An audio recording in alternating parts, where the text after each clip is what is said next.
Chapter 2 of A Sweet Little Maid. This recording is in the public domain. Recording by Diana Meilinger. A Sweet Little Maid by Amy L. Blanchard. Chapter 2. Dolls.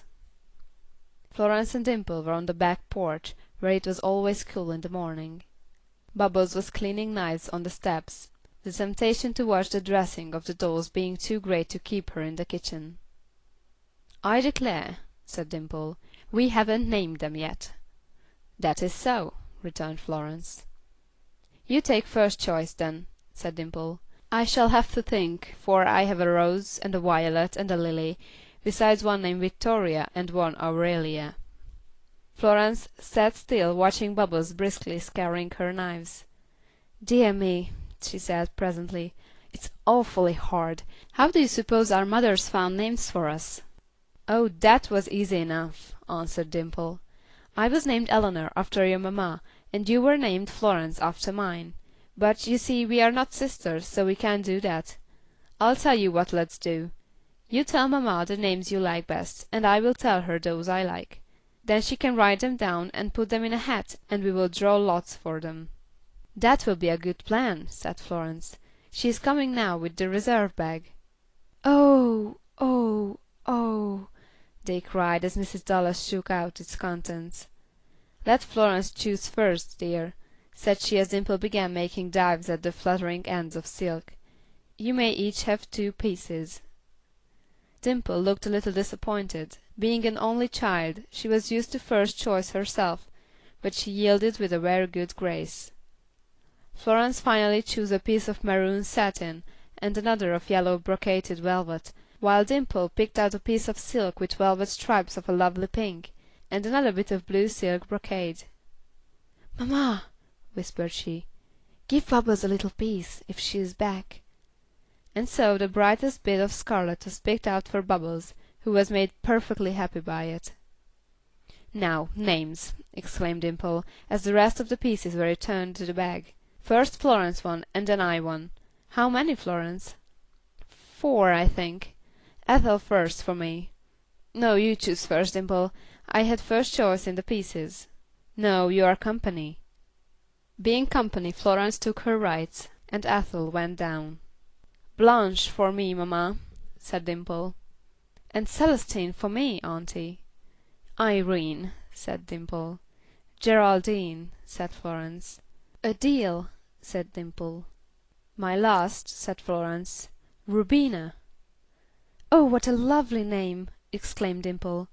"If you don't draw it, I should like it, so I won't say any more till you have drawn." The slips were shaken up in the hat, and Florence, with eyes shut, drew out Celestine. "I am glad," she said. "I believe I like that best. It has a sort of heavenly sound, and my doll is angelic." "Well, mamma, I will take Rubina. You don't care, do you, Florence?" "No, indeed. I am glad you like it."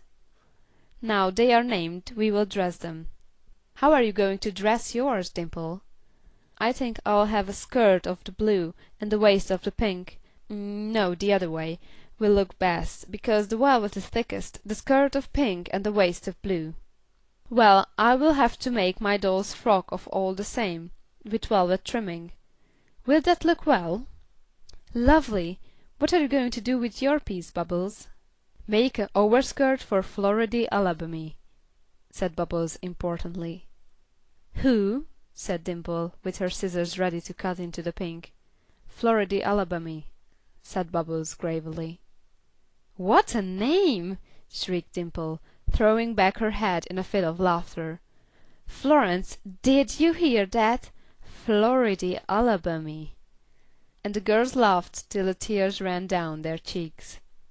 "Bubbles, you are too ridiculous," said Dimple, while Bubbles pinned her bit of scarlet on her doll. Just then Sylvy called her, and she ran off, holding her doll admiringly at arm's length. "She will dress it just like a darky. You see," said Dimple, "she has a purple dress on it now.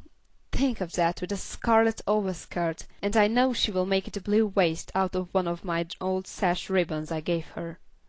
And sure enough, Floridy Alabamy did wear the 3 colors in triumph. "Do you like big or little dolls best?" asked Florence. "I don't know," said Dimple. "I think rather big or real little. Middle sizes are too hard to dress. They have to have such little fidgety sleeves and waists. I have two little dolls upstairs, and we can dress them up next. I believe one of them has an arm off, but it can be mended. How many dolls have you?" "4 now," answered Florence.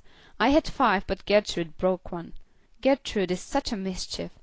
I have to keep all my things locked up. I hope to goodness that they won't let her get at them while I'm away. Oh, you must make a traveling dress for Celestine. I have a piece of gray linen that will just do." By the time the dinner bell rang, both the dolls were dressed gorgeously. "Aren't they lovely, papa?" said Dimple, as she hopped out to meet him. "Yes, they look like 2 butterflies," he said, lifting her up, doll and all. "Are you having a good time, Florence? I hope Dimple hasn't pinched or scratched you yet."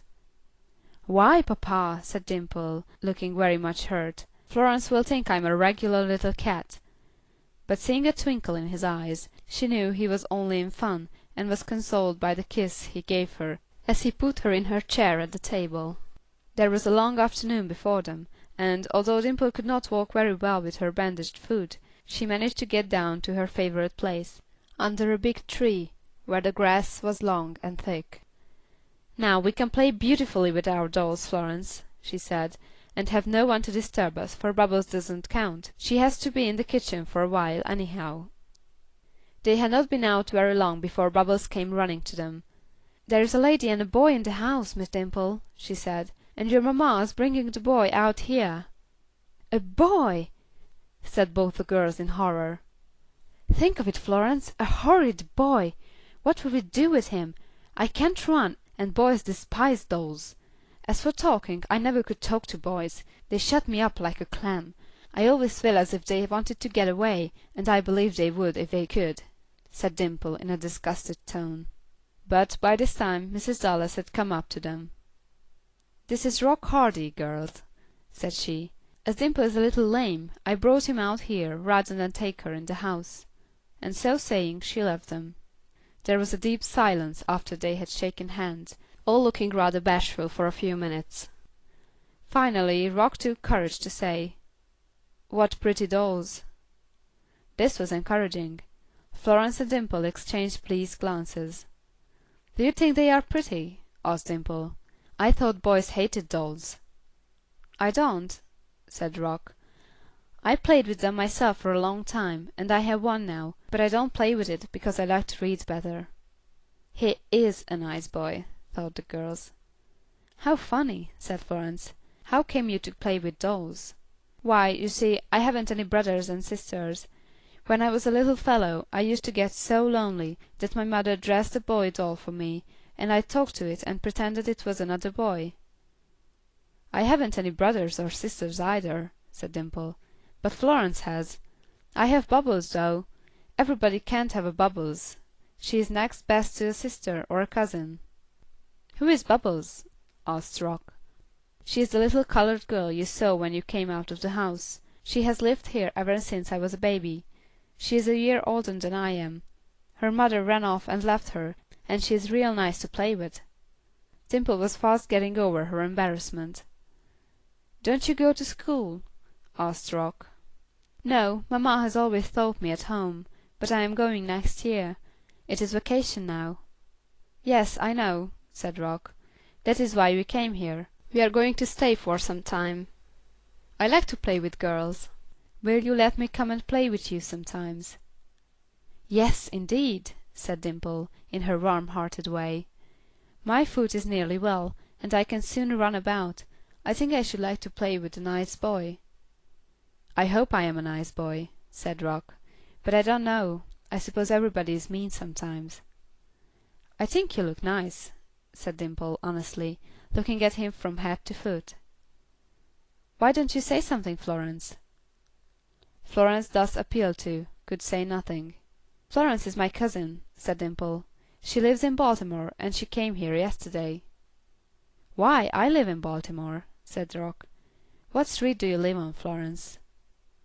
Florence told him, and they found it was the next street to that on which Rock lived, so they all began to feel like old friends. "If I had my scroll saw here, I could make you each a chair for your dolls," said Rock. "Maybe my mother will let me send for it. I will ask her." "Oh, that would be lovely," said the girls. "And I will lend you some of my books to read," said Dimple. "If you will please hand me that little cane, we will go in and you can choose them." "Oh, thank you," said Rock. "I shall like to have them, for I like to read better than do anything else." They all went in and found Rock's mother and Mrs. Dallas in the parlor. Dimple told her mamma what they had come for, and her mamma suggested her taking Rock into the library first, as he might find something there that he liked. So Rock was taken to the bookcase, and found there a book of travels he had been wanting to read, so he bade them good bye with it under her arm, promising soon to come again. Then Dimple and Florence returned to the garden where they had left the colony of grasshoppers imprisoned in a small house built for them out of the bits of wood and bark. "Baby Grasshopper has gone," said Florence, in dismay, as she peeped into to see the prisoners. "I knew he would get out. He was so little," returned Dimple. "Let's set them all free, Florence. We'll pretend that they escaped in the night, or that peace has been declared." "Or that a tornado blew down their prison." "Yes, that will be the best. We'll blow real hard, and maybe it will come down." So with cheeks much puffed out, they blew and blew, but without avail, and finally they picked up their hats and fanned the little bark structure so vigorously that it toppled over, and the grasshoppers escaped in every direction, the children laughing to see how quickly they disappeared. They sat there in the grass wondering what to do next when Dimple exclaimed, "There comes papa with Mr. Coulter. He is the carpenter, you know. I wonder what is he going to do. See, Mr. Coulter is measuring the ground, and papa is explaining something. I can tell by the way he keeps doing so, with his hand. He always does that when he is explaining. Help me up, Florence, and let's go over there to see what's going on. Papa must mean to have something built. I hope it isn't a fence. No, it can't be that, for it would be too near to the other one. Isn't it funny to watch men talking? They do so many funny things. Mr. Coulter keeps nodding his head like a horse." Florence laughed, and they made their way over to where the two men stood. As soon as they were within speaking distance, Dimple began to put her questions. "Are you going to build something, papa? What is it? Please don't say it's a fence, or a pigsty." Mr. Coulter chuckled as he went on laying his foot rule along the ground. "I hope it won't turn into a pigsty," Mr. Dallas replied with a smile. "It won't unless little pigs get into it." "Are you going to keep little pigs?" Dimple asked. "I didn't say so." "Oh, papa, you are so mysterious. I wish you would tell us all about it. What are you going to build? Any sort of house?" "Yes, one sort of house." "What is it to be for?" "Little chicks." "Ah," Dimple was quite satisfied. "I see. You need a new hen house. Isn't the old one big enough? To be sure we don't get very many eggs just now, for so many of the hens are sitting. Oh, I know, maybe you are going to build a place like Mr. Lind's, with what is that thing? An incubator. You are going to have one of those? And a brooder, are you, papa?" "I haven't decided exactly what is to be in it, just yet. I think we'll let mamma see to that. She knows best what is needed. You shall know all about it in good time. But Dimple, I don't want you to worry Mr. Coulter with questions, and I want you two little girls to keep away from the building while the work is going on." "Yes, uncle." Florence gave her promise promptly. "Yes, papa, but," Dimple was disappointed. She dearly liked to watch the workmen when they came on the place, and she felt this was a deprivation which seemed unnecessary. "Why, papa, can't we look at the workmen? We won't ask questions and bother them," she said. "I think it is best that you shouldn't this time. Can't you trust papa? When the proper time comes, I will show you the whole thing and explain it all. Meanwhile, I want you to be an obedient little girl, and keep out of the way." Dimple looked up wistfully. "Won't you please your father by minding what he says?" continued Mr. Dallas. "Yes, papa," replied Dimple, faintly. "I will be sure to mind, only I wish you could let me see that house going up. It is such fun to climb about over the boards and things." "I know it is, and I know I am requiring a great deal of you, but I think in the end you will see why," returned her father. "Have we many little chicks to go in it? I mean, will there be a great many?" Mr. Dallas and Mr. Coulter glanced at each other and smiled. Then Mr. Dallas said, "It might be a good plan to go to the barn and see how old Speckle is getting on. Her time is about up, so perhaps we'll find some little chicks. I'll carry you there on my back. And maybe we'll find some eggs," spoke up Florence, who dearly liked to hunt eggs. "We found 2 yesterday. Indeed, uncle, I think you do need more hens, for auntie said yesterday that she didn't get all the eggs she wanted. They found old Speckle ready to be quite flustered when they took her off the nest, for they found that 4 little chicks were already hatched, and the shells of the several other eggs were chipped. Mr. Dallas gave the children each 2 of the little chicks to carry up to the house, that they might be kept safely till Speckle came out with the rest of the brood, and Bubbles, who had followed them, trotted along behind with her hands full of the eggs they were fortunate enough to find. The new building was begun at once, and Dimple found it hard to keep away from it, but she resolutely stuck to her promise. One day, to be sure, she did not venture nearer than usual, but suddenly she exclaimed in a loud voice, "Get thee hence, Satan!"